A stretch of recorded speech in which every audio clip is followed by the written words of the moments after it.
Welcome into Matt's Madness. We're at Season 2, Episode 9. You probably see a much different setup. It's because we're onto a whole different platform for how we're doing these broadcasts. And we're excited to go forward in kind of like the new age of Matt's Madness. You also might notice that it's just me, Matt Mlodzinski and Ariel Puterman. No Talha Rao today. He's on a little bit of a vacation, a sabbatical, whatever you might want to call it. But we're still moving forward because it's big stuff up ahead. We've reached the Sweet 16 of March Madness, and Ariel came up with a great idea that we should go through our rootability for the Sweet 16 teams. Obviously, a lot of criteria that we came up with. We didn't share these beforehand. We came up with our rootability for each of these teams, and I'm sure we'll have some agreements and some disagreements along the way. But without further ado, I guess real quick, before we get into this, Ariel, just initial thoughts on the Sweet 16 as a whole.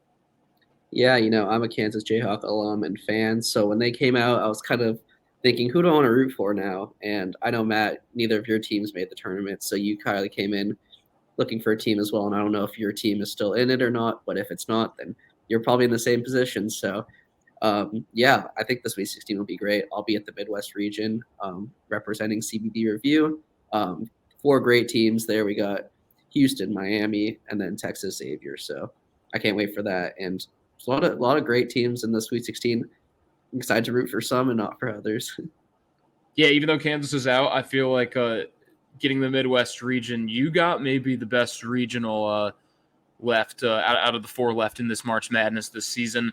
I did have Gonzaga winning it all in my bracket. Obviously, Syracuse and Seton Hall did not make the NCAA tournament. So I am still holding on to Gonzaga. My bracket's a little bit busted, but not that many people in my bracket group picked the Bulldogs to win it all. So I'm still holding on. Top 5 get money. So we're hoping to place in that. But we'll jump right into this now. Again, we'll go through 16 through 1. We'll go back and forth. Who is your number 16, the team that is least rootable going forward for you, Ariel? Yeah, I'm going to go with Alabama, and I'll give you 3 reasons. 1, they're a football school. They can't be a football and best. They can't be the best at both. Give us a break. Like, pick one, and I know you're going to pick football every time. So how can you root for a team that's already so good? 2, they're the 1 overall seed. Who roots for Goliath? And then 3, obviously the off-court issues. I don't really want to talk about that, but it's a glaring issue with the team all year. So it's hard to root for this team right now, and they're definitely my dead last. Well, I will tell you that Alabama is not my number 1 rootable team, but my least rootable team went with San Diego State. So, funny enough, the team that Alabama is playing in the Sweet 16, my biggest reason here is just, and it's nothing against San Diego State or the Mountain West. I actually was hoping that they reached the Sweet 16 just because of the way that some of the other Mountain West teams performed.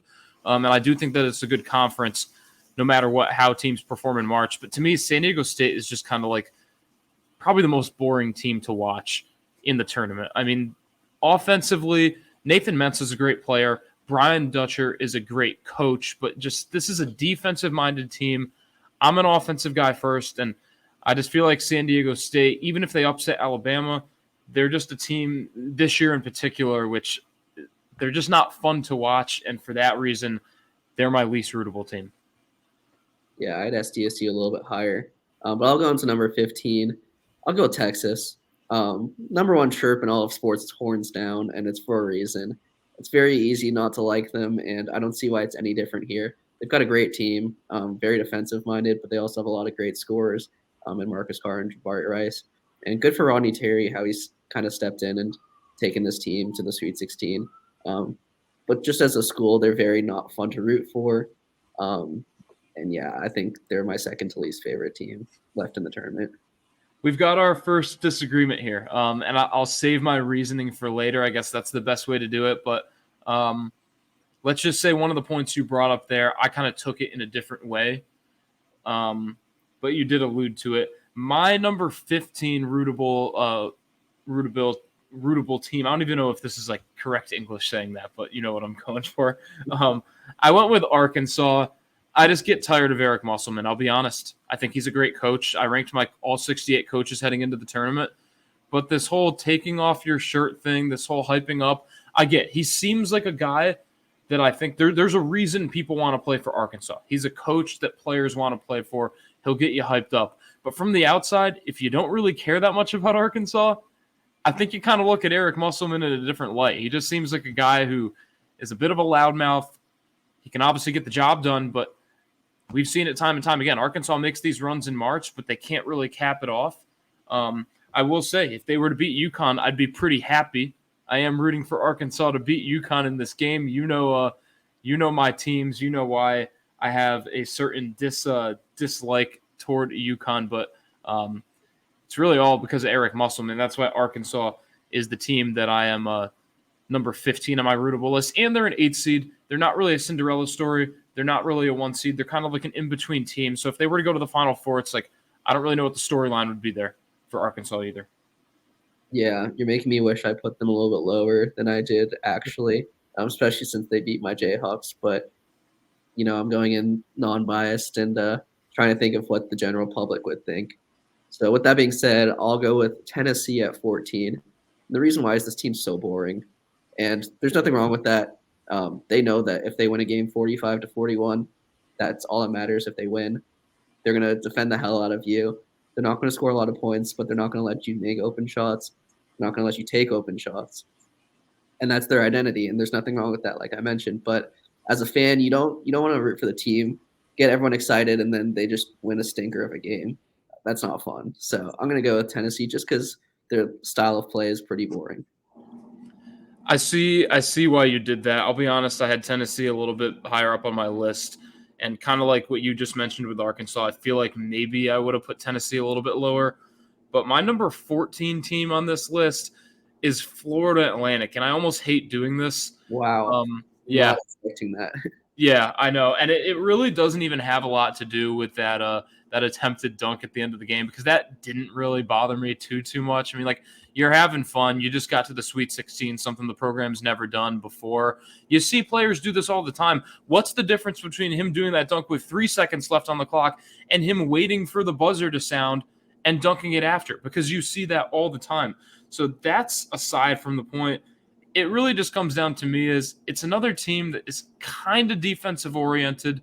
They're kind of a Cinderella like Arkansas, because you don't really expect a 9 seed to make it this far.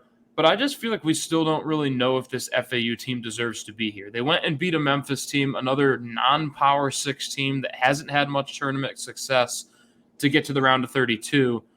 Then they go and beat a 16 seed. So everyone kind of hates you for beating the tournament Cinderella. Although in their same right, FAU's kind of a tournament Cinderella. So I give them credit. It'd be cool to see the run continue. But I guess I want to see the best teams playing the best teams the deeper we get into the tournament. And for that reason, I kind of hope that FAU doesn't keep going on. John L. Davis is a great player. I never root against individual players. It's really the whole grand scheme of it all. And for me, FAU just doesn't have enough of a storyline where I keep hoping that the run continues. But it's definitely cool that they've gotten this far.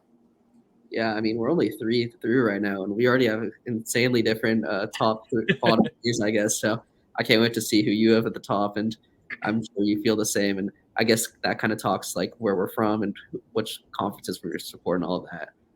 But at 13, I don't really like this that much. But Houston, I just think I don't really know what's exciting about them. They got some great players, but they're like Gonzaga, but less of a storyline in terms of they played in a really bad conference. They got a good seed. I feel like Gonzaga is usually pretty low on the rootability list. And I feel like it's for that same reason for Houston. The Final Four is also in Houston, so there's probably a lot of people who are like, what's the fun of having a home court advantage in the Final Four? We don't want to see that. We want to see as neutral parity as possible. So they have some good storylines like Marcus Sasser, how his injury's doing. If he can overcome his major injury, that would be a good storyline. And then Kellen Sampson deserves to win a championship. So I guess there's that. But I don't know. Just for me, they're not doing it for me, and I'm going to put them pretty close to the bottom. Yeah, we have very different lists right now, but I guess I'll kind of make it the same. In that my number 13 team is Alabama. You had them at 16. I had them at 13. I guess the one thing I'll say with Alabama is it's a team that's never won a championship in basketball, and they're a 1 seed. Like, I kind of want to go back to my point of you like seeing the best teams playing the best teams. So in that case, it'd be more fun if Alabama were to beat San Diego State and at least have a 1 seed in the Elite Eight. But just to harp on it a little bit, I just think the way that Nate Oates has handled the situation, that we all know what it's about. I don't have to explain anything. That just makes it tough to root for Alabama this year. I'm sorry. I mean, it's an unfortunate situation. I don't think any coach prepares for handling something like that. So I don't want to put it all on Nate Oates because you're in a tough situation. It's going to be difficult to handle this 100% correctly. But I think the same goes for Brandon Miller. I mean, what he allegedly did is wrong. No one can argue that. And for those reasons, I don't want to go down a huge rabbit hole here, but everyone knows what happened, and it just makes it tough to root for a team that's allowing your star player to play amidst everything that's been going on and a coach that can't seem to say anything right when it matters. Alabama's not really going to be a team that I think a lot of people are rooting for. I don't think that you and I are alone. Yeah, absolutely right. Number 12, Matt, I'm going to have you help me on this one. You're a big Syracuse fan, right? Yeah. Do you remember what Jim Boeheim had to say about Miami Hurricanes a few weeks ago? Yeah, he mentioned about them buying a team. Yeah. Interesting. So, yeah, that's why I'm going to put them at 12 because with a lot of March teams, especially these Cinderella teams, you like to see guys who are not as good, or even these schools that like kind of build these guys out, 4-year players. They start as freshmen, they don't really play, and by the end they're superstars. Miami, they got a couple guys like Isaiah Wong is like that, but they pretty much bought their team. Nigel Pack, they gave him $400,000. Norshad Omir, probably pretty close to that. And then Isaiah Wong really threatened to transfer if he didn't get paid more in the offseason, which is the number one argument against NIL. Just to be clear, I'm very pro NIL. I think it's great, but not when people usually like that. So when you got kind of like the spoiled Miami kids, no one wants to root for those. They want to root for the humble, work their way into this kind of situation deal. So I'm going to go with Miami here. Also, the ACC is usually a conference no one really roots for, and Miami's the lone survivor, I believe, in the ACC. So that's why I'm going to put Miami here. I'll have you help me out with this one as well. I'm a Syracuse fan, right? Mm-hmm. So what's one team in this tournament I really cannot root for? Man. I'm going to go with UConn. And you're going to be correct with that. And I think I'm justified in this. I really try to take bias out of this. But when it comes down to it, I think that UConn, if you're a fan base, they have a good fan base, but like Ed Cooley was right. This is a spoiled fan base. The UConn Huskies, if they were to win the tournament this year, would have won 5 championships within the last 25 years, which would actually be within the last 23 tournaments because it'd be a 24-year run with one tournament being canceled. People don't talk about that enough. You get the women's team doing what they're doing. It's great. It's cool to have programs win a lot and like improve their overall program resume. But as a Syracuse fan, I obviously get a little bit tired of that.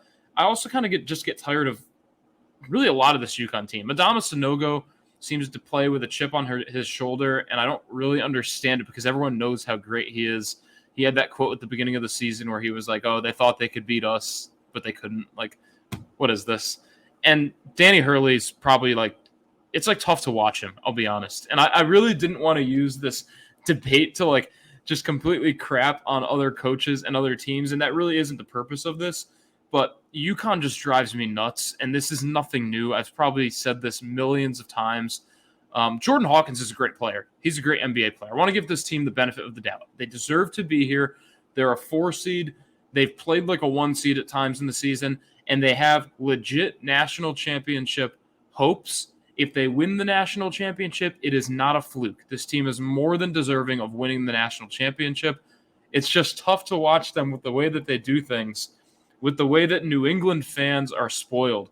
I have friends, Ariel, that are UConn, Patriots, Boston Celtics, Boston Red Sox, and Boston Bruins fans. You know how tough it is to grow up with that as a Knicks fan? Yeah, It's impossible. It is impossible. People don't talk about it enough, and for that reason, I cannot stomach another UConn, even another Final Four run. I know I had Arkansas lower on this list, but please, Arkansas, come up with one more win. then I'll start rooting against you.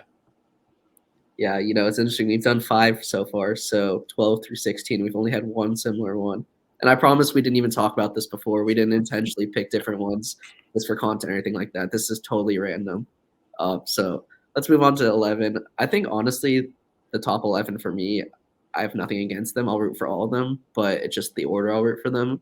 And that's UCLA. I know it's a little bit surprising for you, Matt, because I grew up in LA, but just with their history, it's no one really wants to see them win again. They have the most championships ever. They got a great team. Jaime Hawkins and Tiger Campbell are amazing. Them overcoming the injury of Jalen Clark would be special, and Adem Bona's playing at 50%. David Singleton might not even play the next game or two, or even the rest of the tournament. And Mick Cronin deserves a championship, but I don't know. It's like you never want to root for the blue blood, and UCLA is the last. I call them a blue blood. I know that's a big topic of conversation, but they're probably the bluest blood, I guess, left over, and no one wants to root for those guys. So I'm going to go against UCLA at 11. Well, we finally have the exact team at a number because I have UCLA at number 11. The whole speech about us not. Yeah, it's funny. That's so funny. And it was honestly some of the same reasons too. Like UCLA is a blue blood.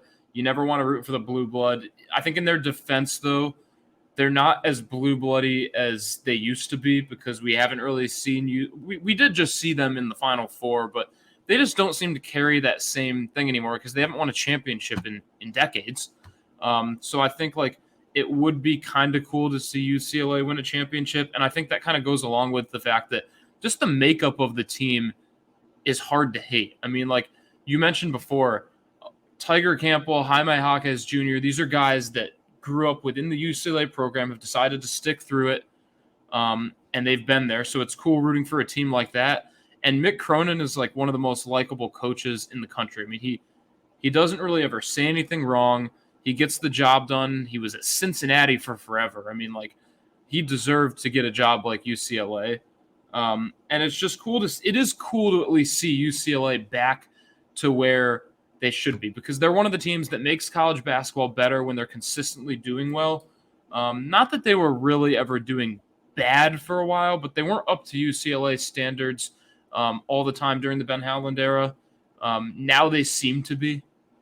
And for those reasons, they're kind of like that middle of the pack team for me. They're a blue blood team, so unless you're a true fan of them, you don't really want to root for them, but they're hard to really root against. Mm-hmm. Yeah, I think the big question with UCLA is if they win, is it a Big 12 champion or Big 10 championship or a Pac-12 championship? That's a good point. I think both will claim it, honestly, and Big 10 hasn't won since 2000, so I think they'd be more than happy to claim that one. That's a good point. I think that maybe it'll be like a joint title because the Pac-12 kind of needs one too, right? Bill Walton needs to start having like a foundation for his arguments. Yeah, theirs was 1997, I think, Arizona. Yep. Moving on to number 10, top 10. I'm going to go Xavier here. And I think the only reason not to root for them is Sean Miller. Obviously, he's had his issues at Arizona. But just the story of him coming back to Xavier, leading them to a title would be super cool. And they have a fun team, too. Like Soleil Boom, transfer from UTEP last year, I believe. He's been awesome. I don't think anyone's expecting this. And then they just got a bunch of other great guys like Adam Kunkel, Jack Nungy. They score a lot of points. They're a fun team. They're Big East, so they're gonna play their hearts out, and they're okay with getting a little blood on them. But yeah, I think they're a fun team to watch. I just think the Sean Miller thing is a little bit. You can go both ways, kind of like I mentioned, like either he sucks because of all the scandals at Arizona, or this is a cool story with him. So that's why I think they're just like smack in the middle at 10. I'll actually get to Xavier in a moment. We're almost spot on to them, but my number 10 is different. This was the hardest team to rank for me. I'm sure it might have been for you as well.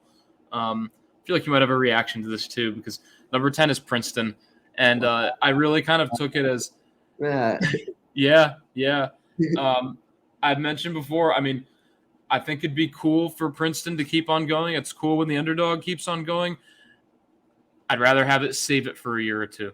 I think it's also cool if the tournament doesn't have a Cinderella like a 15 seed going to the Sweet 16 every single year like it's becoming. Princeton also doesn't seem to carry the same 15 seed underdog as the past couple. Like Oral Roberts was fun to root for, honestly, because of their name. and because of Max Asmus, I mean, he was just a fun player to watch. St. Peter's last year, I obviously went to school in New Jersey. Shaheen Holloway's a Seton Hall guy, literally now. And St. Peter's was just beating all these top dogs as the underdog. Princeton's a little bit different because they actually have a little bit of a history. The Ivy League, it kind of gets overplayed. It's always like, oh, the Ivy League can like beat anyone. Like they're always a team to watch in the tournament, and clearly it's actually true. But they just seem to have more skill than some of these underdogs have had. So I think like it makes them a little bit less of a Cinderella. But it's also just like, again, you want to see the best teams playing the best teams. I don't think anyone really wants to see a 15 seed in the Final Four. Maybe they do. Maybe I'm off the ball with that. But I also think, I guess the last reason is they're playing a team in Creighton, which is also a very rootable team. Clearly, we both have Creighton on our list. We'll get to that whenever we get to that. But for those reasons, Princeton, I love the Cinderella story, but I don't love it that much. So they're number 10 on my list. Well, it's good to know that you hate fun. Thanks for getting it out there. And that was a great segment to my next team. Number 9 is Creighton.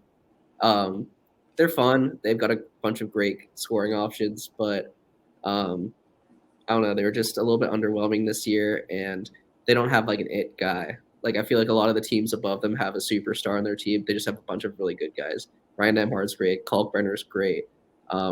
Trey Alexander, Kaluma, all the Baylor Shireman, but they just don't have like a superstar. Like, oh man, I can't wait to watch this team in 5 years and remember this guy and stuff like that. So they're just like a very solid all around team, but just no one that really ESPN or any of those big name media stations market, and that makes them around. We're one away from halfway, so a little bit behind halfway. Yeah, you stuck in the Big East there. I also am in the Big East here. I have Xavier at number 9. I mentioned you have them at 10, so we pretty much do have the same feeling with this Xavier team. Like, and again, Sean Miller really is the crux of it all. Like, you can kind of root against him because of like the scandals, the sanctions, whatever you want to say, but you kind of also root for him because some of those scandals too revolved around giving money to players, right? And at this point, that's illegal. So it's like, how much do you really care about that anymore? Yeah. So for that reason, I think that you kind of can toss that out the window a little bit. I mean, clearly he was breaking the rules, but it's like one of those things where other coaches have broken the rules in a lot worse of ways. And at this point, Sean Miller's back at Xavier, a place he used to coach at before. That's another cool part of this story. And it's a Xavier team that's playing without Zach Fremantle, which I've probably said like 50 times in the past month between podcasts, articles, and I always say it's going to catch up with them, and it's not catching up with them. And part of the reason for that is Sule Boom. He's a great player to watch. He's a great underrated guard somehow because he shouldn't be underrated at this point, but he still seems to be. And Xavier's just a fun team. They play good basketball. They play Big East basketball. They can score the ball. And they're playing a Texas team who you're kind of rooting against, as you alluded to before, and I'm sure like a lot of people are as well. So Xavier, they might not be the most rootable team for it, but they've got a lot of stuff going for them. I think a lot of people would want to see them move on at least one more round. Yeah, they've had a pretty good draw so far. They played a 14 seed and then 11. So going from those two teams to a 2 is going to be interesting. If they can win, then they'll definitely jump up on my rootability. Let's get to the halfway point here. Number 8, I'm going to go with San Diego State. I know they're pretty low for you. And I kind of agree with you. I think I should have put them a little bit lower. They're pretty much like Tennessee. They're pretty boring. They're going to win defensively. They look great against Furman, but against a higher-end team like Alabama, who they'll play in the Sweet 16, I think if they win that game, it's going to be just because they just slog on and win a game by scoring less. The two teams combined will score less than 100 or something like that. I also think this is their best team since 2020 when they were top 4 team in the country, potential 1 or 2 seed that obviously got canceled because of COVID. So this would be a cool redemption story for that. I don't know how many players are still on that team. Obviously, Malachi Flynn was the star. He's gone. But Matt Bradley's a great player. Damian Trammell, transfer from Seattle. So, and then just the whole Mountain West story, they couldn't win a game for, what was it, like 8 years? They went like 0-18 or something like that. And now they got a team not only win a game, but they won 2 games. And they can keep winning games. So it'd be cool if they kind of break that curse for the whole conference and kind of go on a run here. Yeah, that's a good pick. I mean, I almost felt bad for putting San Diego State at 16, but they just bore me too much on offense for me to put them higher. But again, I did give them credit before. Like they kind of have that Cinderella run to them, and I don't think many people would complain if they were to beat Alabama. So if I had to make a revision, maybe I would move San Diego State a bit more up. But I didn't mean for the 16 to be like, oh, I'm rooting against you so much. But to get to my number 8, it's Michigan State, and I feel like this is like the perfect team to have in the middle of my list. I think for one reason, they're kind of a middle team. Like you kind of think they deserve to be here in the Sweet 16. You kind of don't. Like they have a good team. They've played good at some points in the season. Other points in the season, you were wondering where they should even be seated, if they were even a lock for the tournament. And they've got good players on offense. They play good defense. The way they play is so in the middle.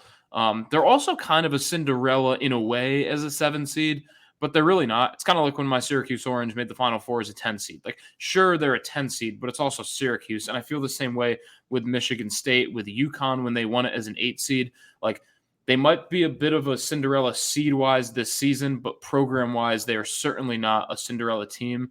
So that's why they're kind of there. And then Tom Izzo. I get a little bit tired of the whole Izzo in March thing. I think it's a little bit overplayed, but obviously it's true because it's a 7 seed making it to the Sweet 16. And at that same point, I like Tom Izzo as a coach. I have nothing against him as a coach, and he's 68 years old. So who knows how many more runs he's going to make with this Spartans team. So I think you do have to cherish that. So Michigan State, for me, unfortunately, they played a team that I think is more rootable than them, and that probably bumped them down a little bit. But they're definitely a rootable team. I just have other teams that are more rootable for me. Fair enough. Yeah, I got them a little bit higher up as obviously, but number 7, I'm gonna go Arkansas.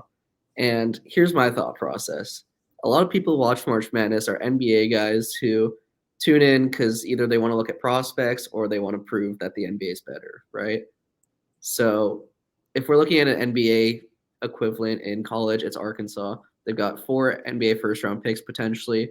2 of those potential top 10 picks in Nick Smith and Anthony Black, but then they also have Jordan Walsh and Ricky Council. So a lot of high energy guys, really athletic, skilled guards and forwards. So I think those NBA guys will be like, we want to see these guys succeed before they make it to the big stage and they're all stars or Hall of Famers or however far they go, even if they're busts, just saying that they saw them in college.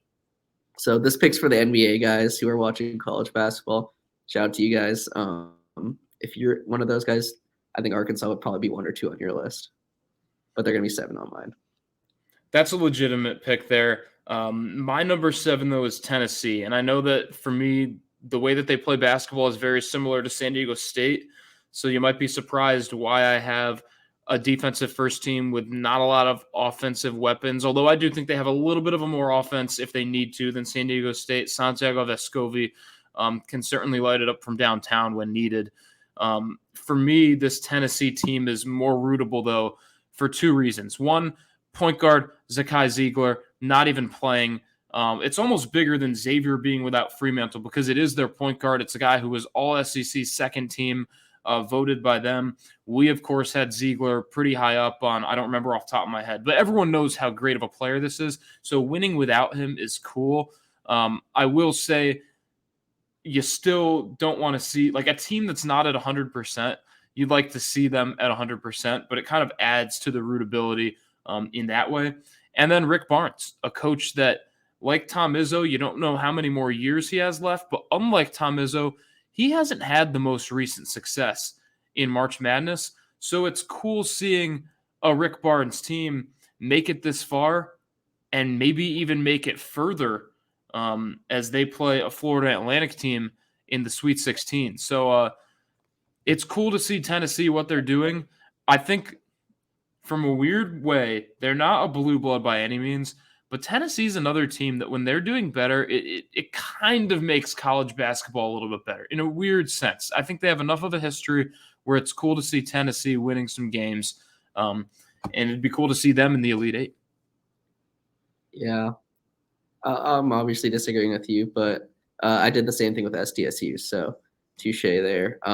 Number 6, I'll go with the Yukon Huskies. I know, Matt, you had a little bit of bias with your pick because you're a Big East guy. I'm not a Big East. I like the Big East, but I'm more of a Big 12 guy, so I have nothing against Yukon. And this team is so fun, man. I mean, they just got a bunch of guys who can score. They got those 2 7-footers in Klingon and Sonogo, 2 guys who can really just carve up an offense and make matchup issues for whatever defense they're playing. And then guys like Jordan Hawkins, they can score. And Danny Hurley, I think everyone's pretty neutral on him. They have no direct opinions, which is saying a lot when a lot of these coaches are more big name and more opinionated amongst fans. So I'm going to go with UConn. They're just a fun team to watch. They can score 100 points on any day if they wanted to. And honestly, when you're rooting for a team in March, you want to see a team who can score a lot and win games. And I think UConn could do that. Goodness, whatever. I wish I was trying to save a picture of Danny Hurley yelling and put it on the stream, but I guess I'll save that. People know enough about him. I don't need to share my opinions anymore. And I get it. UConn is a great team. They do have a fun offense to watch when they're going. So I totally get that. And you know what? I know I had a little bit of bias there. People can take what they want. I think that you definitely have a fair assessment on the Huskies from someone who doesn't have the same biases. My number 6 is Miami, and obviously you had different thoughts on Miami. I root for the ACC. I think that Miami is a team, kind of a program I've always liked. I don't know if it's just because they got cool jerseys. Their football team was always kind of fun to root for. Some of my favorite football players, I know this is basketball. I'm getting way off topic here, but my 2 favorite football players growing up went to Miami. That's where they played their football, in Clinton Portis and Santana Moss. So I've always had like this weird connection to like Miami's cool. And then Jim Larinaga, another coach. This seems to be that point in this podcast where I'm coming up with like, well, these coaches don't have many years left. It'd be cool to see them go on another run. For me, that's another reason to root for Miami with Larinaga. I get the whole argument about kind of buying a team with the NIL money. But I just think that it's a fun Miami team to watch. They knocked off Indiana, which I think a lot of people don't mind seeing because I know that Indiana isn't the most popular team amongst the college basketball population. And who knows? I mean, maybe Miami can keep it going. I mean, you didn't have Houston too high up on your list. So I'm sure that, like, you didn't have either team too high up on your list. So you must not like that game at all. But I think for me, it'd be cool if Miami were to pull off an upset. I also do have Miami pulling off the upset. I have them in my Elite Eight, so I'm biased there. I want to see this team keep winning for my bracket purposes. Yeah, and kind of like I mentioned with UConn, like they're just a team that can score 100 on any day, and they have. Nigel Pack's a great shooter. Isaiah Wong, kind of like I mentioned, such a gifted scorer. And then they got guys like Jordan Miller who can also quietly go for 20. And then, yeah, like you mentioned, Larry, I guess. So, yeah, maybe I'll put them a little bit higher. If they didn't have that whole NIL deal with Wong, I think I'd put them a little bit higher. But that kind of just turned me off of that team. Understandable, too. Yeah, final 5. And I've been kind of doing it, like keeping track in my brain. I think we have 2 of the final 5. We have the same teams. I don't know if it's the same order. That's what we'll find out now. But number 5, I'll go with Gonzaga. I think 1, usually they're at the bottom, and that's fair because they're the 1 overall seed. They had that whole Houston argument. It's, like they had an easy schedule. If my team had the same schedule as Gonzaga, they'd be the number 1 overall seed, and fair enough. But this year they're a 3 seed. There's not really that expectation. There's not really that fan pressure of, like they should be here.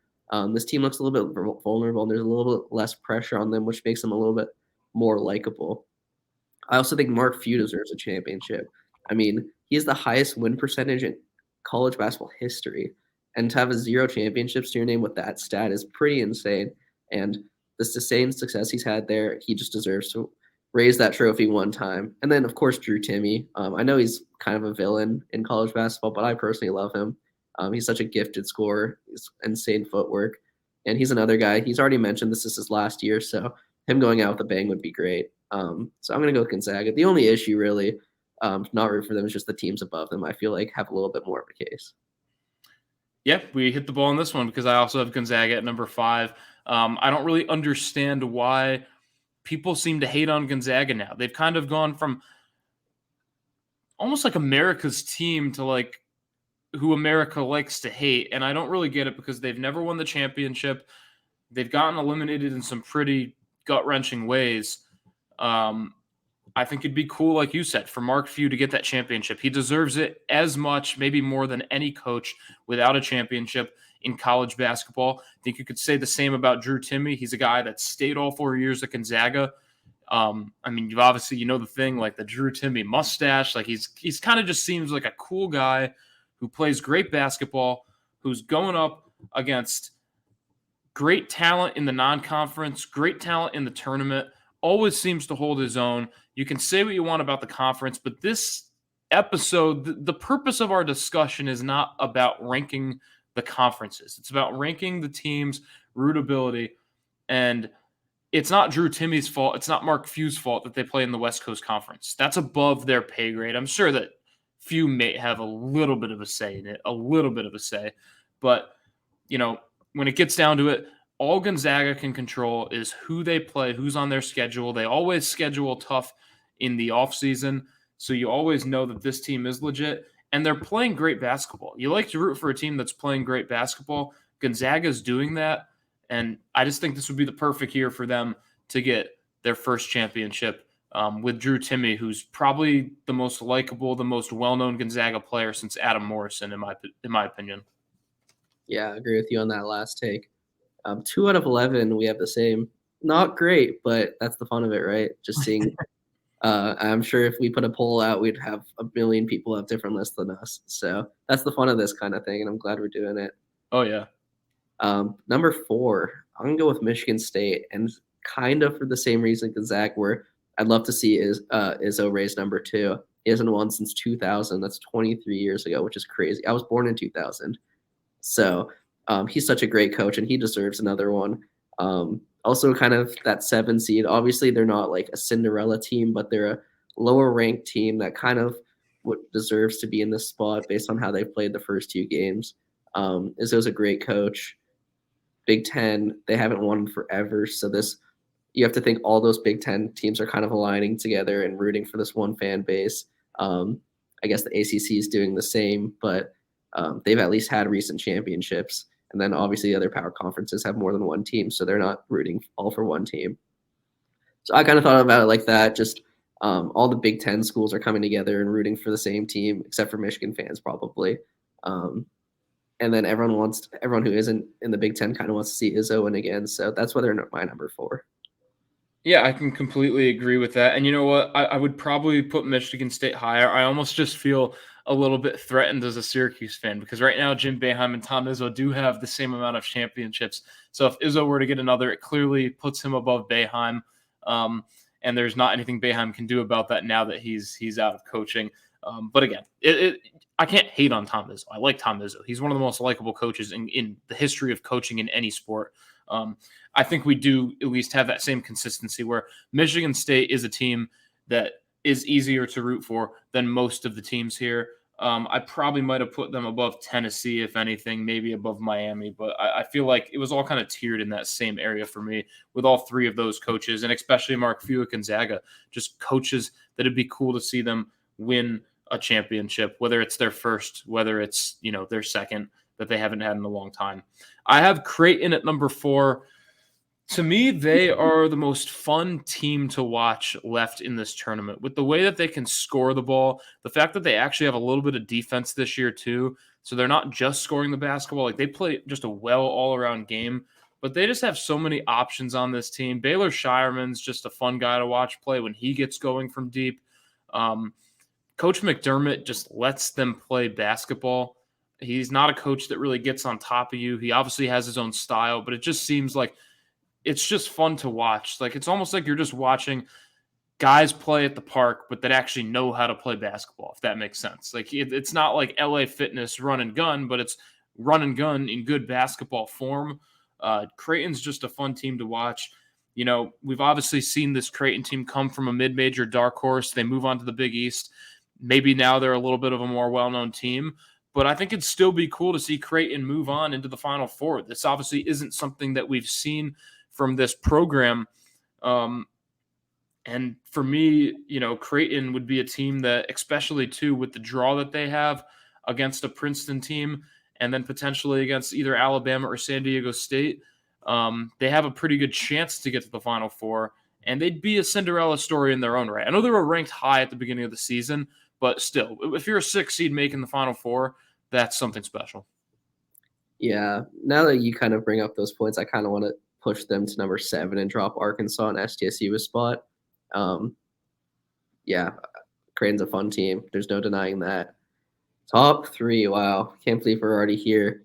Before I make this pick, let me be clear. I'm not going to root for this team as personal bias, but I have to think America has this team on their back right now, and that's Kansas State. Like I mentioned, I'm a Kansas Jayhawk alum and fan, so rooting for the enemy is not in my interest, but it's so hard not to root for them. I mean, there's 3 big storylines. I'll go in order from lowest to highest. 1, Marquise Noel, arguably the face of March right now, and if he has a great game in the Sweet 16, then he'll absolutely be this year's Doug Eder, Kemba Walker, Jimmer Fredette, whoever you associate March with. Smaller guy, but wow, can he pass? Wow, can he shoot? And he's got such a great heart and such great energy on the court. It's just so hard not to root for him. Then you got Jerome Tang. He's behind Scott Drew for years. Finally gets his chance as a head coach, and I think he's the best. He's the coach of the not the best coach in the country, but the coach of the year this year.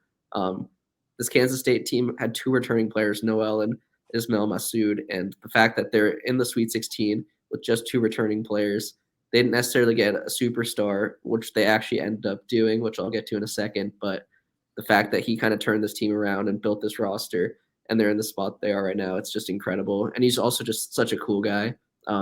We saw those videos of him jamming out to Lil Baby in the locker room and just some of his speeches. It's hard not to root for a guy like that. And then, of course, Keontae Johnson. I mean, what a story. Probably the most inspiring story in all of sports right now. Collapsing on the court 3 years now, which is crazy. Not knowing if he could ever play again, turning down $5 million from the NCAA, and instead testing his luck and playing the game he loves in basketball. And Kansas State gave him a try, and now he's an All-American. And there's nothing more inspiring and special than that story. And there's just so many reasons to root for this team. And they've got a good chance. I mean, the East region's especially weak. They can make the Final Four, and they have the guys to do it. So Kansas State comes in at number 3 for me. Yeah, clearly we have Kansas State both in the top 3, but my number 3 is a different team from the Big 12, and that's Texas. I know that you will not agree with this. In retrospect, I probably should have had Creighton, Gonzaga. Maybe I should have had a lot of teams above them.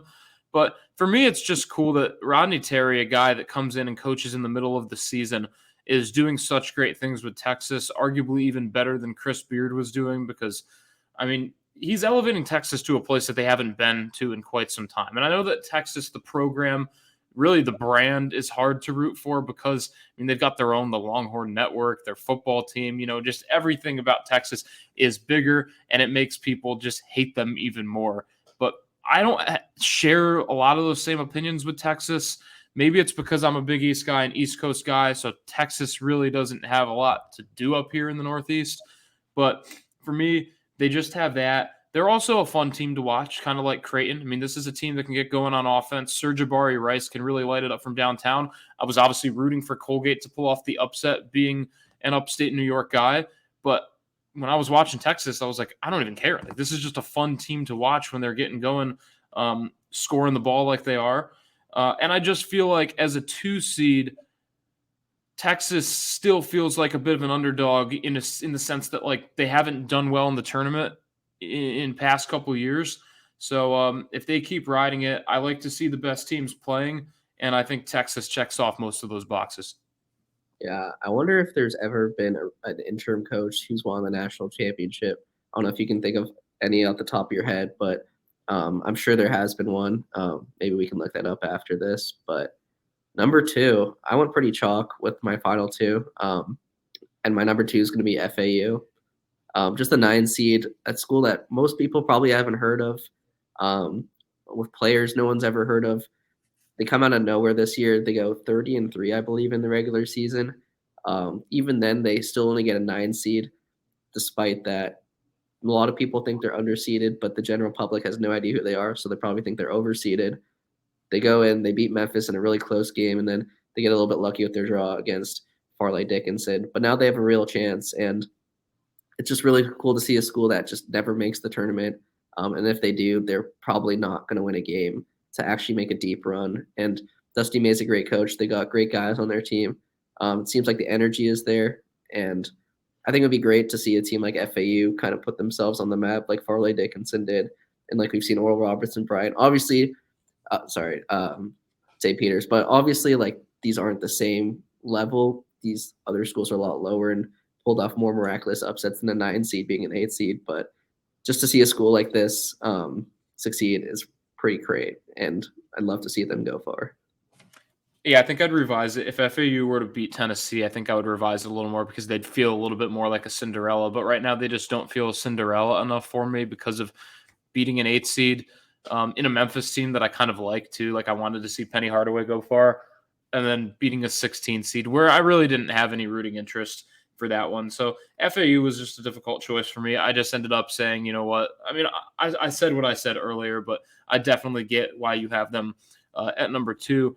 I have Houston at number 2 because they're actually a likable 1 seed, which is weird to say. I mean, this is a team with Kelvin Sampson that I think a lot of people root for. Kelvin Sampson, he's kind of revitalized his coaching career, and it's a team that had so many injuries last year, where last year felt like this is the year for Houston. After a year, the year before, where they made a great run, which is a little bit unexpected.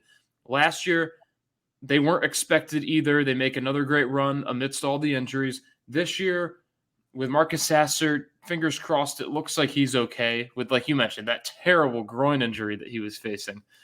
My goodness. I mean, I get it. Those can hamper. Those you can't really play with it, but I mean, this isn't the same thing as an ACL or anything like that. But it's just cool to see them at full health, what this Houston team is capable of. Like, I really want to be like, wow, if this team is at full health, are they good enough to win the championship? Because I know that people were making that case earlier on in the season. So for that reason, Houston is kind of like that rootable team. And they're not from a power conference either. And it's a team that had a little bit of history in the past. So I think it'd be cool for kind of like the old heads to see Houston back there in the Final Four again. Yeah, it's interesting because I just kind of thought of them as like this year's Gonzaga because they had 2 teams in their conference make the tournament. They had a super easy straight. Their only like real good win in non-conference was against Virginia, who we saw get upset in the first round. They lost to Alabama. So it's kind of that like whole they don't play anyone. Of course, they're going to be the 1 seed. Why would I root for these guys? But obviously, you have different feelings about that. And I'm sure a lot of America does too, but that was just my opinion, which is why I had them a lot lower than you. All right, number 1. I mean, come on, it's got to be Princeton, right? I know you had them pretty low, but a 15 seed? We've never seen a 15 seed in the Final Four, and if any team can do it, I think it's this Princeton team. I think we saw a lot of these Ivy League guys when the Ivy League decided to cancel their season when every other conference decided not to. They had to sit and watch and get better and have that kind of itch to get back on the court. And it's really showing this year. The Ivy League was really underrated this year, and Princeton especially. First of all, they're really hard to prepare against. We saw Missouri, how they struggled with the Princeton offense. And then they got Tosin Abuka from UK. He's been unbelievable. He's a point forward. He can do it all. So they're a good team. I think that they're probably better than a 15 seed, and that's really shown so far. But yeah, I mean, how cool is it to like we went from 15 seeds being like a miraculous run to 3 years in a row, which is crazy. I'm gonna have to start doing that in my bracket, but then that 1 year it's not gonna happen. I'm gonna look like an idiot. But yeah, Princeton's a great team, and it's always fun to see the lower team go far in March. We all root for upsets. No one roots for Goliath, so that's why Princeton's my number 1. Matt, take us home. When did we change this show from talking about college basketball to like the U.S. News and World College Report? I mean, you know, we're not ranking these programs based on the smarts that they have, which Princeton does have a lot of smarts on the basketball court. I said my reasons before. It's cool to watch a Cinderella, but tell me the truth. Do you really want to see a 15 seed in the Final Four, or would Absolutely. you rather you do? Yeah, that would be awesome just to Wow. see this magical run. Maybe one time, maybe as long as it's not every year. Yeah, that's fair. Maybe this one time. So I'll give you that. And I can't root against a fellow New Jersey school, but I can root for Kansas State, a team that has not been to the Final Four since 1964. So in essence, they haven't been to the Final Four since the real NCAA tournament got going and expanded to the current setting of 64, 65, 68 teams, whatever you want to call it, for that expansion. It's a Kansas State team, like you mentioned the reasons. They've got a great point guard in Marquise Noel, who people love to watch play the game. They've got Keontae Johnson, who is the greatest story in college basketball. For the football fans out there that might be watching, this was literally like DeMar Hamlin before DeMar Hamlin. And I mean that in the most respectful way possible for all parties involved, because you didn't want to see this happen to any of these guys, obviously. But when it does happen, it's so cool to watch them come back. And it's the fact that Keontae Johnson did come back and is playing at arguably an even higher level than he was before, which I don't think anyone could have thought. I think everyone was probably like, maybe he'll come back. Maybe they'll find a way to bring him on the court for like a senior night. Maybe, just maybe, he'll be a bench player with a limited role. Nah, he's being a legitimate player. He's better than he was before, and he was already pretty good before. And like you mentioned, Jerome Tang in year one as the head coach at Kansas State is, channeling his inner Hubert Davis in year one with a program at an even higher level, because this is not North Carolina. This is Kansas State we're talking about, a program that certainly had a good history, but a lot of the history was years ago. I mean, recent history, I can think of Jacob Pullen, and that's about it. I mean, they've had some teams here and there, but this certainly is not the cream of the crop of the Big 12, but they're a 3 seed. They're an underrated 3 seed. It's kind of a Cinderella story in their own right, because when else is Kansas State seeded this high? Like, it never happens that often. So it's just cool to see this run going on. It's unfortunate that they have to play Michigan State, but I think the good thing there is we know that one very rootable team will be moving on one round. So we can at least agree on that the Elite Eight is going to have a very rootable team in it, with the team that's going to have a chance to go to the Final Four. Will it be the Wildcats? Will it be the Spartans? That'll be big. But clearly we had different thoughts on this, because we only had 2 of the same 16. I think only a couple times did we have teams in the same general area. So it is like you mentioned, it's funny to see our different takes on who we're rooting for, because we didn't have much bias on this either. I think we both only had like bias toward one team. Mm-hmm. Yeah, and I hope if you're listening, you kind of do this yourself, especially if you don't have a team in the tournament and you're still interested in watching. Kind of make this list for yourself and then kind of decide on your own who you want to root for, because it's a lot of fun, honestly. And Matt, I had a great time talking to you about this. And we'll see which of these come out in the Elite Eight and Final Four.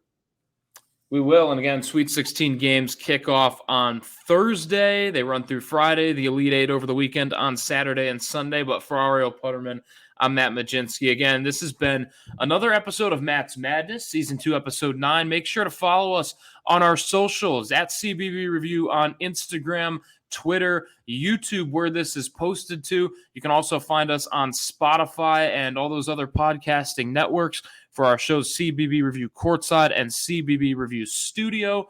And just make sure to check us out on cbbreview.com, where all of our articles from our great, really multimedia journalists here do their work. And March on CBB Review is in full swing. We'll talk to you next time.